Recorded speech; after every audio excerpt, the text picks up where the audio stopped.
Assalamualaikum to all viewers. I am Asad Ali Kazi with new session with new guest. आज हमारे साथ guest हैं again most respected Mr. Mohammad Mushtaq साहब और he is currently working as a general manager supply chain at Imtiaz Supermarket. He has diversified experience जिसमें उन्होंने oil industry हो, cement industry हो, telecommunication और retail sales distribution and he is finally working as a pure retail sector. तो बहुत ही diversified experience है माशाल्लाह around 15 years plus experience जिसमें बड़े बड़े ब्रांड्स के साथ इवन विद पीएनजी और अबू दाऊद के साथ उसके साथ भी कनेक्ट रहे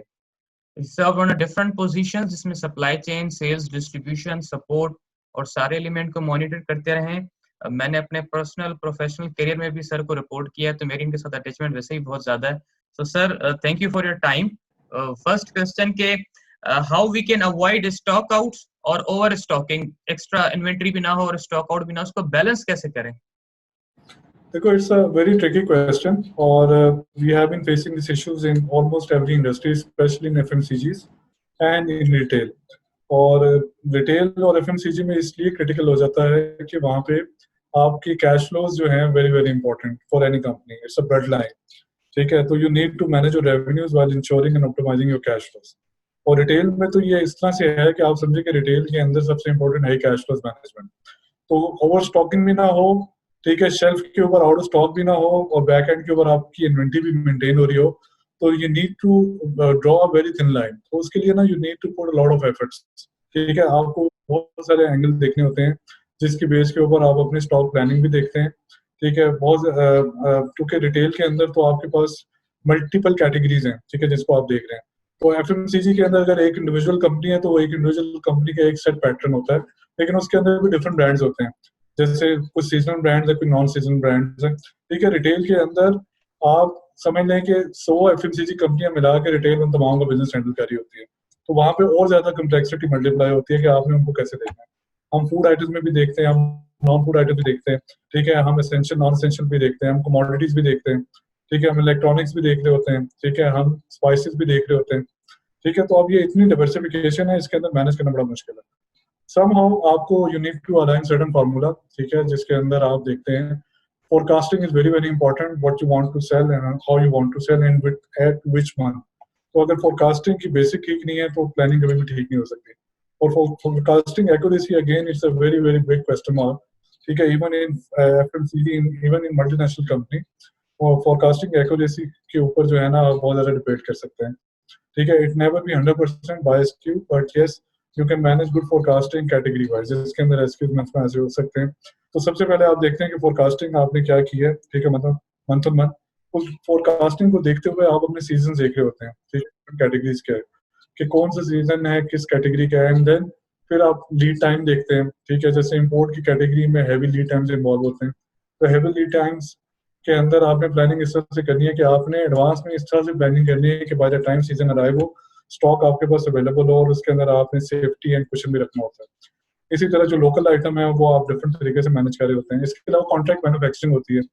कॉन्ट्रैक्ट मैन्युफैक्चरिंग का भी एक अलग से लीड टाइम है ठीक है ये सारे फैक्टर करने के बावजूद भी प्लानिंग करने के बावजूद भी there are certain situation which are force majeure which you cannot predict like coronavirus ठीक है it is not predictable so अगर आपकी प्लानिंग 200% एक्यूरेट भी है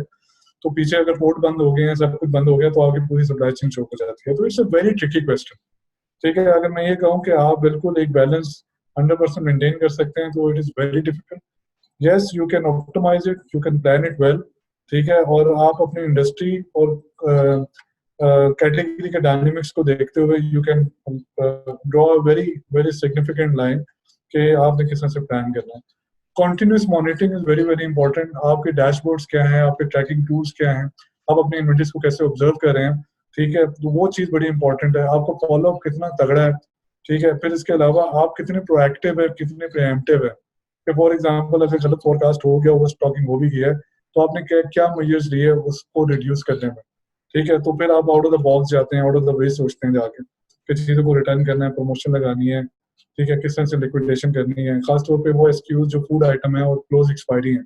उसके अंदर you can not afford any sort of risk कि आप ओवर स्टॉकिंग कर दें और आपका स्टॉक बड़ा बड़ा आ जाए तो उसके अंदर हम बड़ा बॉटम टू बॉटम चल रहे होते हैं कोशिश यही होती है कि स्टॉक उतना कि ओवर स्टॉक भी ना हो और आपको एक डिसेंट इन्वेंट्री हो तो आई मीन इसका कोई स्ट्रेट आंसर नहीं है ठीक है, या मैं आपसे ये कहूँ कि यार ये इस तरह से करेंगे तो 100% होगा, but you need to capture. Usually आप planning based on again forecasting कर रहे होते हैं, आप लास्ट ईयर के एवरेजेस देख रहे होते हैं, आप P3M देख रहे होते हैं, ठीक है, और आप अपकमिंग इवेंट देख रहे होते हैं, प्रमोशन देख रहे होते हैं, ठीक है। तो जब आप एक लाइन ड्रॉ करते हैं ये सारे एनालिसिस करने के बाद, फिर जब आप प्लानिंग करते हैं तो वो, मैं ये नहीं कहता कि वो एक्यूरेट होती है, लेकिन यस, उसके अंदर आप अपने बहुत सारे रिस्क कवर कर रहे होते हैं, लेकिन उसके बावजूद ओवर स्टॉकिंग होती है, और वो होता है, वो फिर कवर होता है आपकी फॉलोअप से, आपकी रिपोर्टिंग से, आपके ट्रैकिंग टूल से, आपकी इन्वेंटरी विजिबिलिटी से, आप इन्वेंटरीज को कैसे देखते हैं, ठीक है, और उसमें आपको प्रिएम्प्टिव प्लानिंग करके कमर्शियल को बाकी तमाम फंक्शंस पे एंगेज करके उसको लिक्विडेट करना होगा। So this is how you need to manage your entire planning side. Thank you sir. हमारे पास सप्लाई चेन ओवरऑल पाकिस्तान में ग्रोइंग स्टेज पर है, और ये क्वेश्चन बहुत जनरल है, I am not talking about any specific organization. आपको लगता है कि पाकिस्तान में ओवरऑल ऑर्गेनाइजेशंस जो प्रोडक्ट्स एक्सपायर हो जाते हैं उन पर बहुत ज्यादा काम कर रहे हैं, और उसको कम करने के लिए भी बहुत ज्यादा प्लानिंग होती है, या अब तक वो ओवरऑल इतनी नहीं हो रही, हम फिलहाल सिर्फ पहुंचाने की हद तक ही काम करते हैं मेजोरिटी? नहीं यार, इस पे काम हो रहा है काफी, इवन के बहुत सारे जो लोकल इंटरप्राइजेज है ना जिन्होंने अपनी ब्रांड बिल्डिंग की है, ठीक है, जैसे हम लोगों ने अपना कुछ ब्रांड्स हमने लिए हैं, तो हमारा बहुत ज्यादा फोकस है एक्सपायरीज के ऊपर, ठीक है, we are printing expiries as per legislation, and there are certain requirement, खास तौर पे फूड इंडस्ट्री के अंदर, जिसको हलाल बोलते हैं, आपको यू नीड टू टेक हलाल सर्टिफिकेशन, ठीक है। तो उसका पूरा एक जो है ना, आप ये कह लेंगे पिरामिड है, और मैट्रिक्स है, which you need to fulfill, उसके बकायदा ऑडिट्स होते हैं, तो you cannot have any product enrolled without or export until unless कि आप उसको सर्टिफाई करवाएं थ्रू हलाल सर्टिफिकेशन, प्रॉपर ट्रेडमार्क रजिस्टर्ड होता है आपका, ठीक है। तो आपके जितने भी लोकल मैन्युफैक्चरर हैं, खासतौर पर जो फूड आइटम्स में हैं, इवन के बहुत सारे नॉन फूड आइटम्स के अंदर भी इसके ऊपर बहुत ज्यादा एम्फेसाइज है, फोकस है। मल्टीनेशनल कंपनी लाइक PNG है, यूनिलीवर है, जो लोकल प्रोडक्शन कर रही है, पाकिस्तान में प्रोडक्शन होती है, वहां पे भी तमाम चीजों का बड़ा ख्याल रखा जाता है, and this is required by the way. Even कि आप जो फूड आइटम इंपोर्ट कर रहे हैं उसके अंदर भी you need to show certain documentation which contains के ये तमाम चीजें मैंडेटरी हैं, ठीक है। तो इसके अंदर मेरा ख्याल से जो ओनली अपॉर्चुनिटी एरिया है वो आपकी ग्रे मार्केट्स हैं, ठीक है, जो कि आपका पैरेलल आके आता है, जो कि आपकी स्मगल मार्केट है, तो उसके अंदर people are not really careful, और वो चीजें कर रहे होते हैं, लेकिन बाय एंड लार्ज जो कंपनीज हैं वो काफी स्ट्रक्चर है, ठीक है, लेजिस्लेशन काफी सख्त है, ठीक है, बहुत सारी और बहुत सी कंपनियां जो कि एक्सपोर्ट के अंदर है, they have to ensure it, इसके अलावा कोई ऑप्शन नहीं है, ठीक है, वो आपको सर्टिफिकेशन रिक्वायर्ड है, तो आई डोंट थिंक सो कि they can override this. Sir last question कि how to improve the coordination between sales and supply chain, इस ओवरऑल उनका रिलेशनशिप बड़ा डिस्कस होता है इंडस्ट्री में। देखो यार, एसएनओपी प्लानिंग है, पूरा एक रोल है एसएनओपी प्लानिंग, सेल्स ऑपरेशन प्लानिंग, ठीक है, जो कि बड़े इंपॉर्टेंट लिंक होते हैं, आप तीन तरह से उसको लिंक करते हैं। पहला है डिमांड प्लानिंग, जो कि फोरकास्टिंग है कि आपने कितना बेचना है, क्या करना है, किस तरह से करना है, ठीक है। फिर उसके बाद उसकी सफिशिएंट प्लानिंग, सप्लाई प्लानिंग है, फिर एक पूरा प्रोडक्शन प्लान बनता है बैक एंड पे, अगर आप मैन्युफैक्चरिंग कंसर्न है, डिस्ट्रीब्यूशन में तो नहीं होता, वो तो वो कर रहा होता है, प्रिंसिपल कर रहा होता है, लेकिन जो मैन्युफैक्चरर है वो तो पूरा एक कॉन्सेप्ट है जिसके अंदर वो ये देखता है कि भाई उसने पीछे बैक एंड सोर्सिंग करनी है, प्रोक्योरमेंट करनी है, रॉ मटेरियल्स देखने हैं, फिर उसके बाद उसकी सोर्सिंग आनी है, प्रोडक्शन चलना है, प्रोडक्शन के मटेरियल्स के लीड टाइम्स है,